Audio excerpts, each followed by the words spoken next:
How about another racetrack rundown this week on Sonoma Raceway, aka Golden State Raceway, aka Sears Point, aka Infineon Raceway. You could call it any of those names, but I prefer to just call it Perfection. The 2.5-mile road course features 12 turns with over 160 feet worth of elevation changes. First opened in 1968, the track came to be after two partners, Robert Marshall Jr. and Jim Coleman, went on a hunting trip together.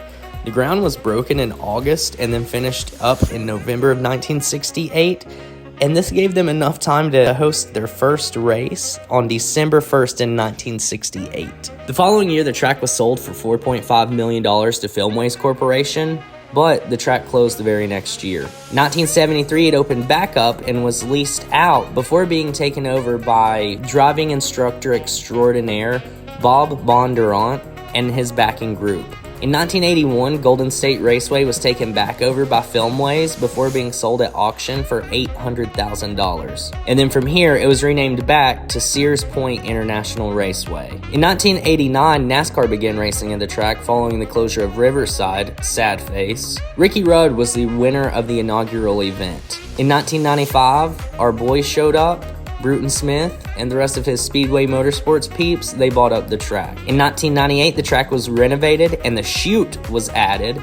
The chute was built primarily for spectator visibility and to increase speeds and also to improve competition for stock cars. In 2000, a $35 million investment was made to modernize the experience, including a total repave, adding runoffs around the track, as well as adding 64,000 spectator seats. From 1989 to 2001, the pit road could only accommodate 34 pit stalls, so during the NASCAR Cup Series race, some teams were required to share their pit stalls, while other teams were forced to pit inside the garage area.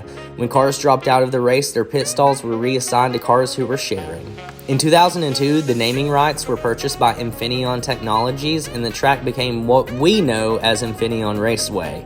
But in 2012, that deal would end, and they would not pick up the rights to rename it, so it became Sonoma Raceway. NASCAR Cup Series legend Jeff Gordon leads the way at Sonoma with 5 career victories at the track. In 2019, the race returned to the full 2.52-mile road course and layout to commemorate its 50th anniversary, and this marked the return of the carousel section after a 22-year hiatus. But in 2022, NASCAR confirmed that they will be going back to the 1.99-mile chute format.